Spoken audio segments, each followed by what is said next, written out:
Hello, welcome to the newspaper review right here on Top TV. It's a very beautiful Wednesday here in the city of Port Harcourt, where we reach you from. And this is where, of course, we look at the headlines across newspapers and get to discuss them right here on this show. So you're in the right place, of course, and at the right time. Make sure you get in touch with us and be a part of this program by dropping your comments and your reactions on the comment section. We want to know what you think about the headlines we're going to be talking about in a very, very short while.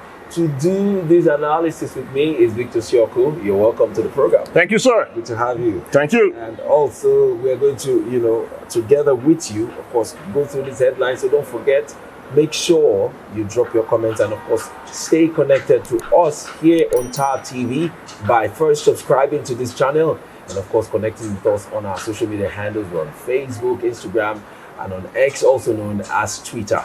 But before you do that, let's quickly get into the business of the day.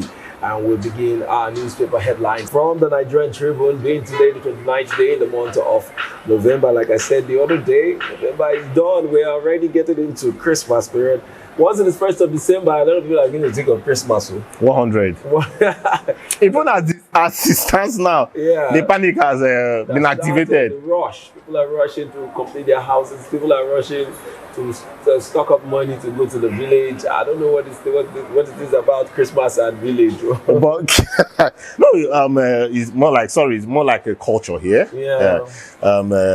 It's just the culture, but you say, you worked hard all through the year, and this is the period where you get some break from work, yeah. So you take that time to want to visit people in the village, your parents and loved ones that are there. Yeah? But if you also notice, I was talking to a friend today. I was like, come on, yes, it is Christmas, and I'm trying to put a shield, within me to be cautious and note that those things that I was not able to achieve in the past 11 months, why do I want to use the last month to achieve all of them and kill myself? No, it's not. Are you getting that? So yeah, for you out there watching, please don't put yourself under unnecessary pressure. Yeah.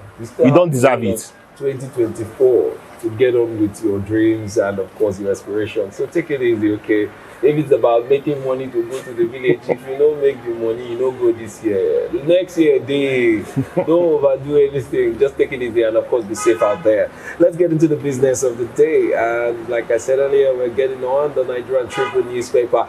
And the headlines there from the top reads above the masthead. It says here, Niger Republic, Northern senators ask ECOWAS to lift sanctions, urge Tinubu to restore electricity supply, tax military junta to roll out transition plan, release Bazoum. That story is in full detail on page 30 of the Nigerian Tribune. Just by the side there, it says Tinubu seeks NAS approval for $8.6 billion, 100 million euros 2022-2024 borrowing plan. We can build $1 trillion economy in 10 years, President says. I bear no grudge against media practitioners, he adds. To the main headline, it reads, Aiyedatiwa, Ondo speaker reveals details of deal brokered by Tinubu, highlights how Deputy Governor will sign undated resignation letter to be submitted to President, says he remains Ondo Deputy Governor. Impeachment proceedings halted. Take actions, forestall further crisis over Akeredolu's absence, Ondo indigents, writes CJ. All right, page 2 and 13, that's where the details is. So make sure you grab a copy of the Nigerian Tribune and then read the full details of that story.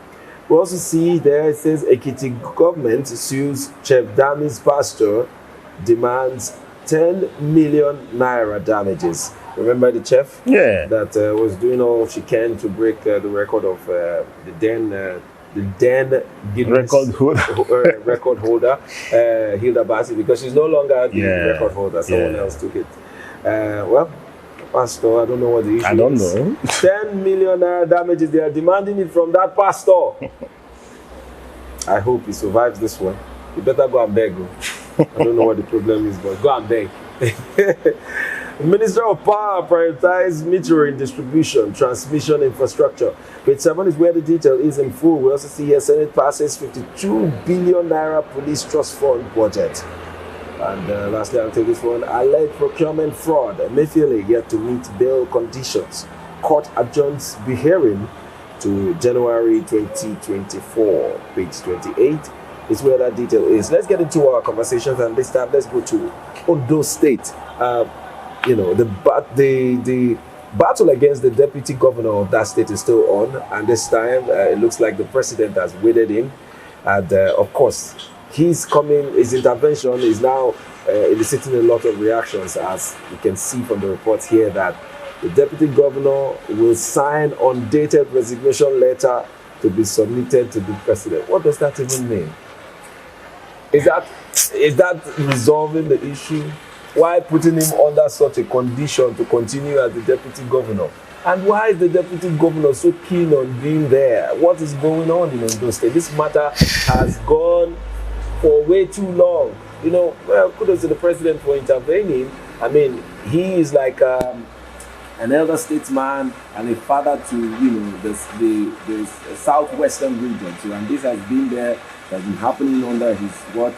And thank God he's intervening. But what I don't understand is, why is the deputy governor being asked to sign an undated resignation letter that the president will be in custody of? What's going on? Okay, so June 2023, the governor of Ondo State, Governor Aiyedatiwa, left the shores of this country to go for a medical trip. Yes. And we know he is still very ill. So 3 months after, and while he was leaving, he handed powers to the deputy to act as acting governor. But then, as the constitution demands. Yes. And he left. He came back after 3 months, and it seemed that the health is still not in the right shape. And coming back to the country, he did not go to Ondo or Akure, where the seat of power is. He went to his private house in Ibadan to continue to get treatment.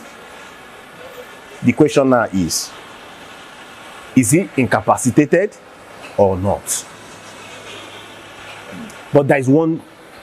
Now I'm coming to both in moral terms and legal terms. Your governor is not in the office where he's supposed to be. Why can't on his own and his family decide, say, Oga, go and take care of yourself and leave this position? Look, at the end of the day, somebody mentioned something on our one WhatsApp group I am, that at the end of the day, we will not leave this earth alive. All of us will still die. Why don't you go and take care of yourself and allow the state to run by the writings of the Constitution? Mr. Bule. Now, as it stands, the president has come in, but I now ask, come on.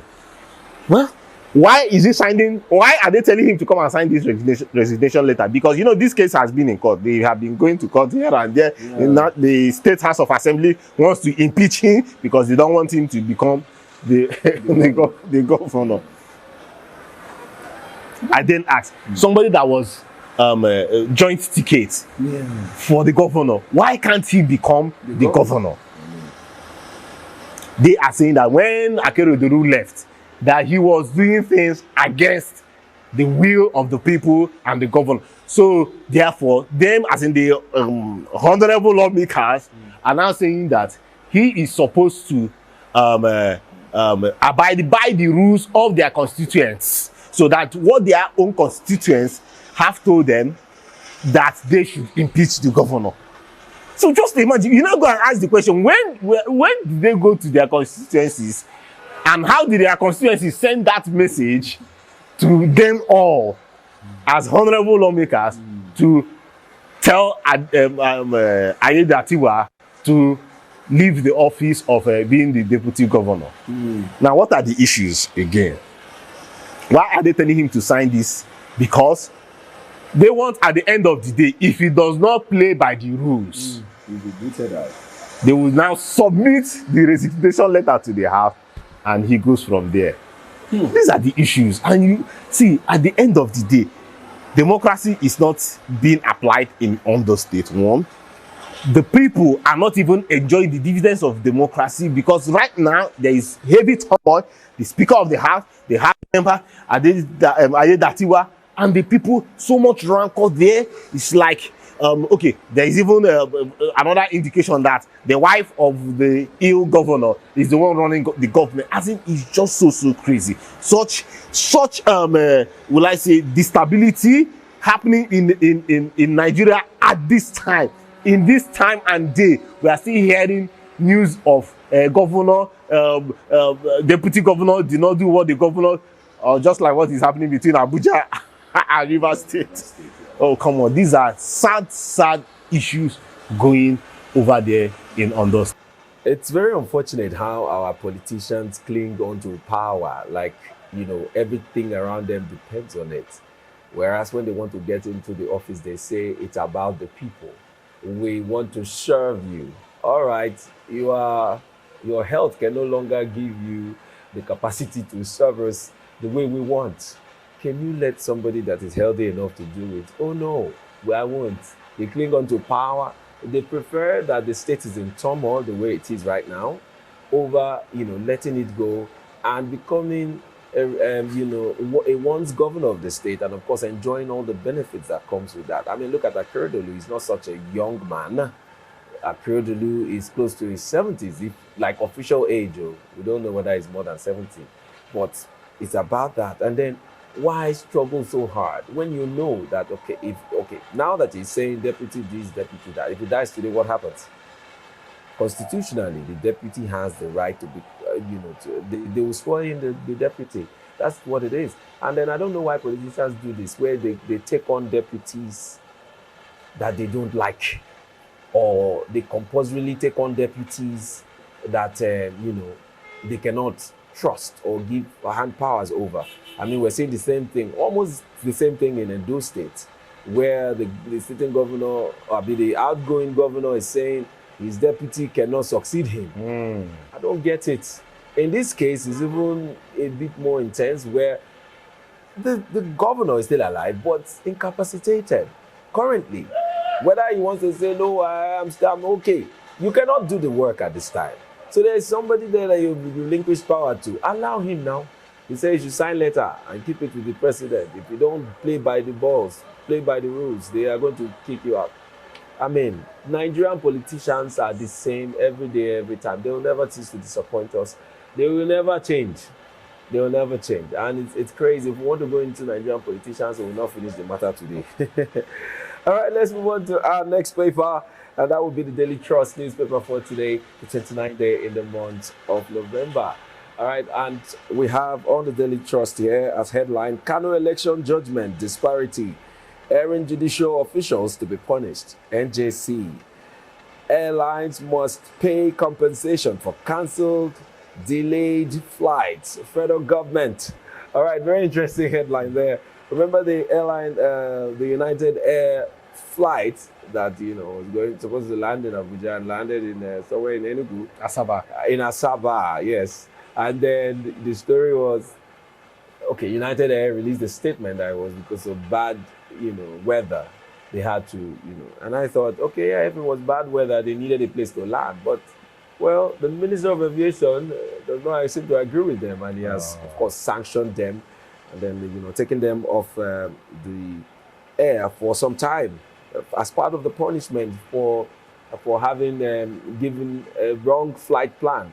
Then, of course, I hear him say, in every flight, there must have to be a Nigerian pilot on board with these foreign pilots that come, captains, and, that's where they believe from their investigation, that's part of the issues that those people had. So they thought they really arrived at Abuja when they announced it, because people on the flight, as we saw on social media, said, oh, we've landed in Asaba Airport, and they announced that we have landed in Abuja only for us to come out of the flight and we were in Asaba. Because even the foreign pilots that were flying that plane didn't realize that they had landed in Asaba Airport. It's very unfortunate.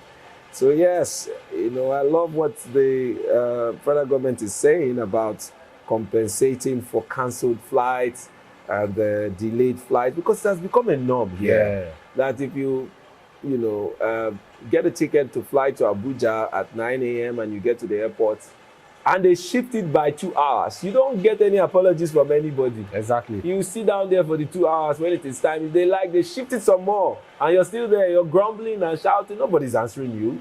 You don't get any refunds. The best you can get for some airlines that behave as though they are sensible, they come and give you one dry tea and one snack to wait a bit more.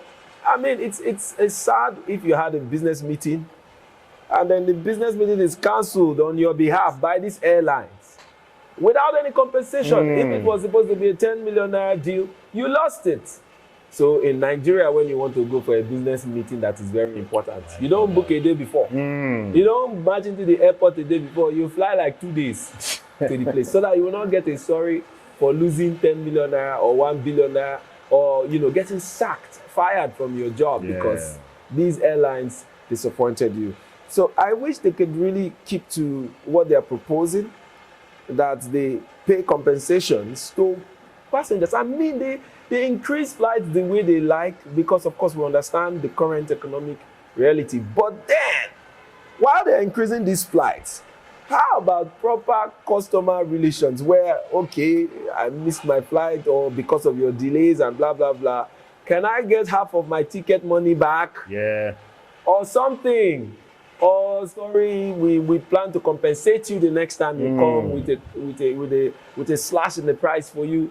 We don't get that here. So I'm really hoping that I hope the Ministry of Aviation will be able to follow through with this plan. All right, let's move on to the main story on the Daily Trust newspaper. Here it reads, Tinubu seeks fresh 7.1 trillion naira loans to fund agric, health, road, water sectors.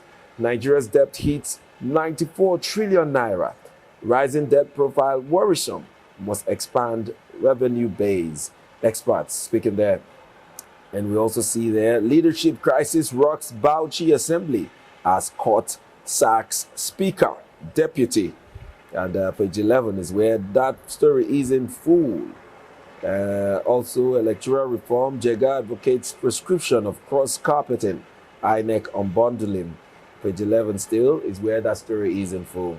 All right, and then at the very bottom strip, it says subscribers grumble over data depletion rate. That's a story for another day. Yes, I'm part of those people grumbling.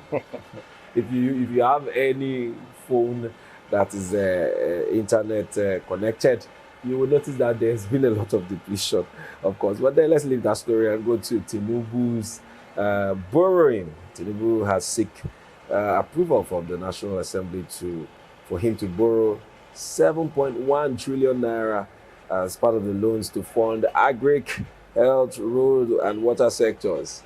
What do you say to this huge sum of money being added to the debt that we already have, about 94 trillion, if I'm not mistaken, on ground already as part of the loans we have on our table as a country? What's your take on this story? So where Nigeria is heading to now, it will take us 5 years of our budget to clear our debt. Okay? Interesting. And it keeps increasing. Yeah. The issue too is that the good part of this loan is that if it comes through, you should be able to help the FX challenges that we face, because it is a foreign loan, so foreign currency will come in. That is the reason why you are having challenges with the private sector and the government, because they are saying come and collect this loan internally and not externally. Okay, because collecting the loan internally will help the local economy. Yeah. But going out to collect the loan, you are now helping the outside economy or your external economy. But at the same time, if being managed, it will help the FX. And we already know that we are having great issue with regarding FX. Look at the cost of diesel raising, being hit. Aside our refineries not working, these products are being bought with foreign exchange, and it has made it so high.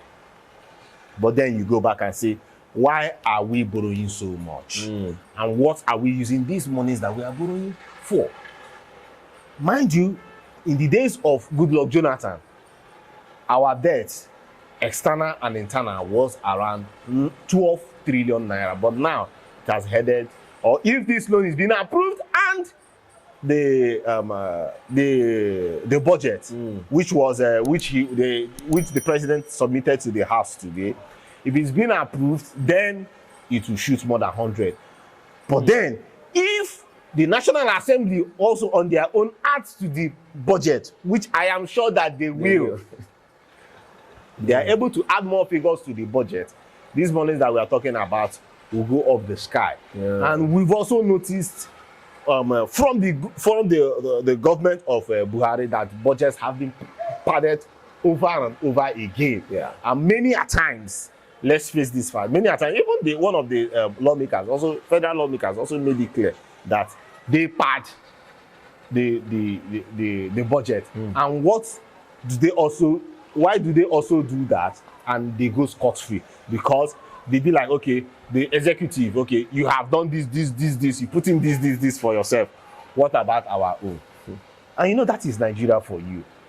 When they are seeing somebody that is supposed to be checkmating you or monitoring you, seeing that, oh, you want to guide us, you want to add this, you want to add the oil now, where do we add our own? Let's together rob the nation at the end of the day. A situation whereby in a country where we are supposed to be talking about everybody going through the austerity measures right now, because things are getting tighter. Really tight, But then you have a government that the people on their own have tightened their belts, because their belts, if you are using who 10 in your belt right now, you'll be using who 4, because nothing is there in your hips again. You've shredded some weight. But we are expecting the government to do the same. But no, they are always renovating their houses. That is you just imagine, the past president, he renovated the state house. Now another round of renovation is going on.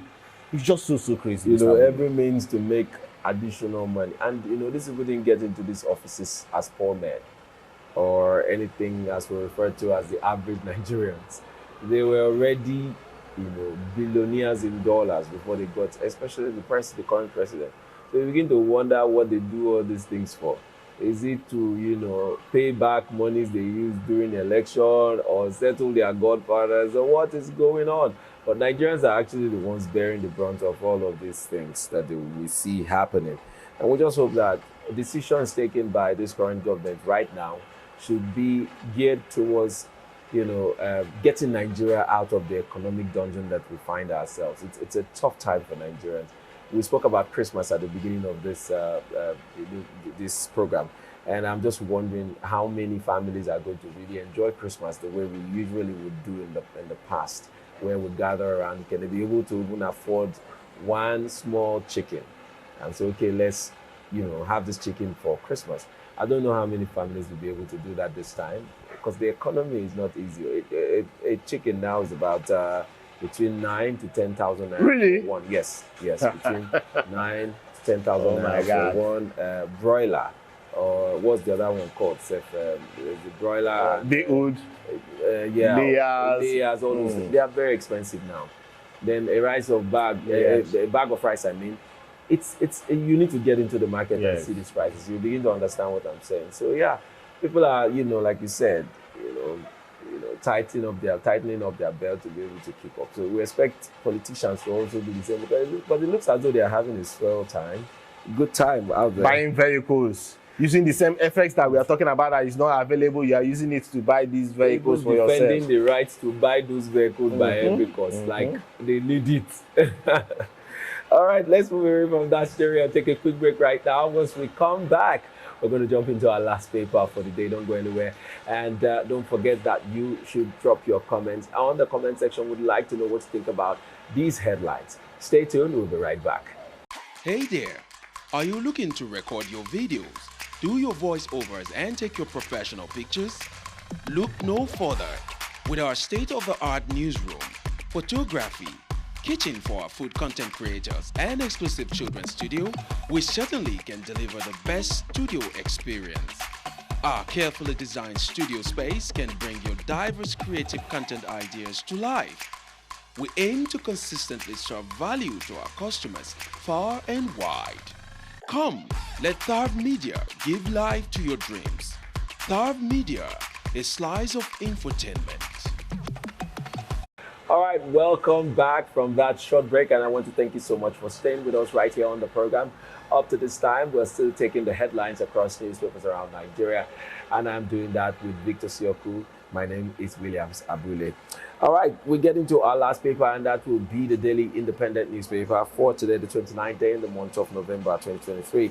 And on the Daily Independent here, we have as headlines from the top here. It says, Emefiele's fraud trial, how 1.3 billion naira was paid to firm linked to CBN staff by witness.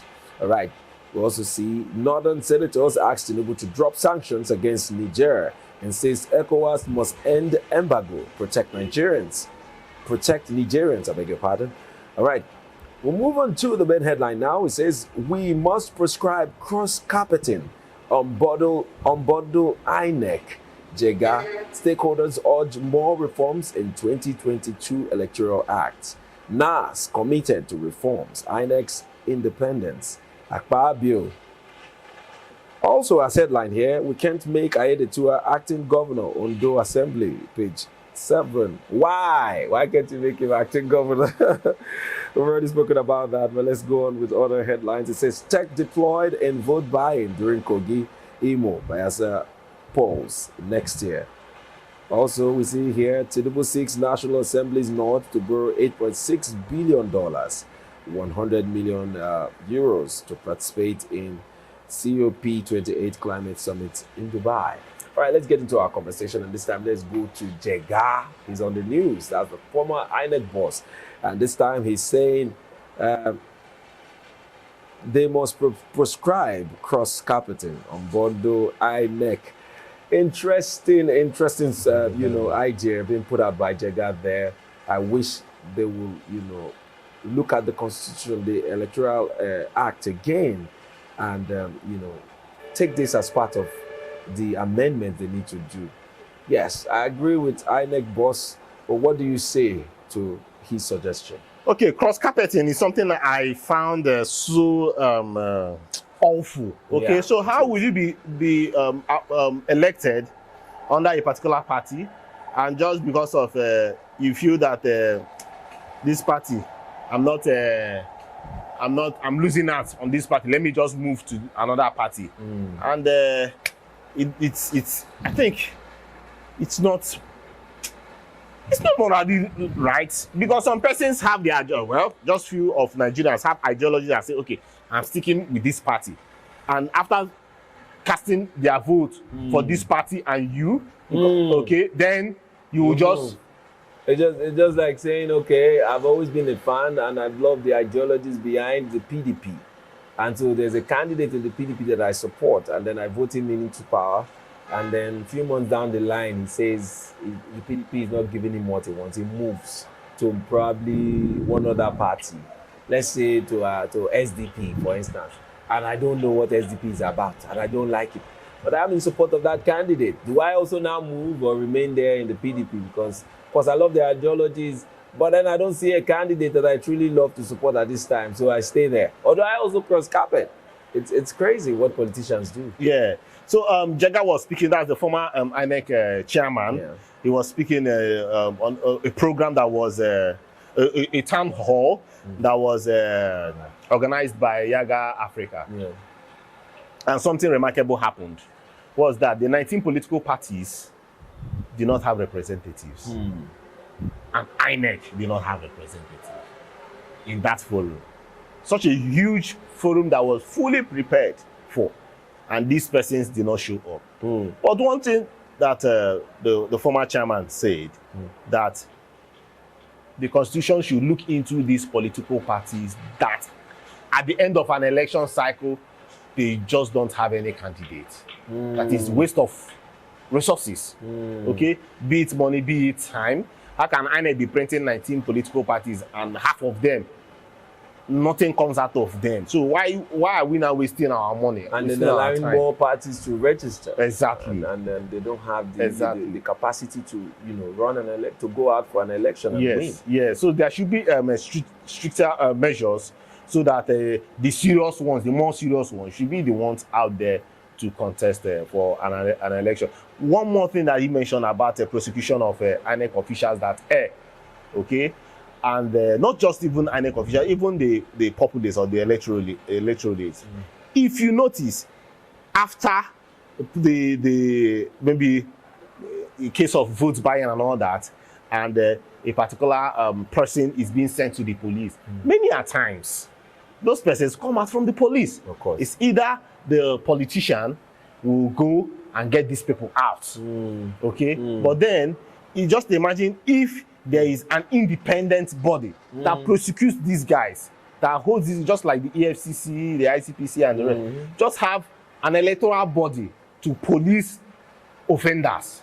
That it also will reduce the burden from INEC, and at the same time they will be independent and they will carry out their duties. I think this is a nice idea, but it's also now left for the National Assembly and critical stakeholders to come together and will I say fine-tune the electoral act. There is a lot to fine-tune about the electoral act the following elections. There's a lot to fine-tune about the electoral act, and that call has been on for some time now, because of course even during and after the election you could see a lot of loopholes that gave these politicians leverage to do most of the things we saw them do back then during the election and after the elections too. So of course that Electoral Act of 2022 needs to be refined. Again, they need to look into it and say, okay, we need to touch here and touch here. And kudos to Jega.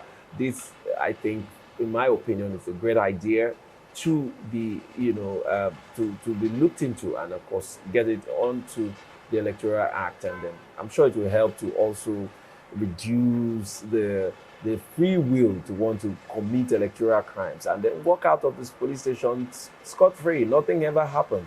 Vote buying, open vote buying, harassment of voters and all of those things that we see, running away with ballot boxes. And the same people come back the same year, next year again, in 4 years' time. You see them back there, the same boys that did the same thing. That means they are not scared, because nothing will happen. Nothing will happen. Politicians go out there to commit all sorts of, including the politicians that go to carry ballot box that you see on TV, evidence, video evidence. Nothing happens to them, So it's funny. We don't want to even go into all the matters like the INEC rector. One of those states came out to announce a candidate on his own, and it's crazy. All right, that's where we'll draw the curtains for today. I want to thank you so much, Victor, for coming. Thank you. And to our viewers, you are the real MVP. Thank you so much for staying with us right here on the News Super Review. Do well to stay connected with us here on Tap TV by subscribing. If you haven't done that yet, go ahead and subscribe right now. All right, until next time I come your way again, my name is William Sabule, and this has been the News Super Review on Tap TV. See you next time.